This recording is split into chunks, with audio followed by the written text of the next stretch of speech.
Madame la présidente, madame la ministre, mes chers collègues,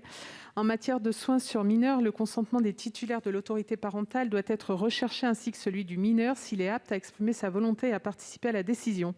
Sur la question de la nécessité du consentement des deux parents, l'article 372-2 du code civil pose le principe qu'à l'égard des tiers de bonne foi, chacun des parents est réputé agir avec l'accord de l'autre quand il fait seul un acte usuel de l'autorité parentale relative à la personne de l'enfant. On considère généralement que constituent des actes usuels ceux qui relèvent de la vie courante, sans gravité particulière, les maladies infantiles ordinaires, les soins pour des blessures sans gravité, mais aussi les vaccinations obligatoires.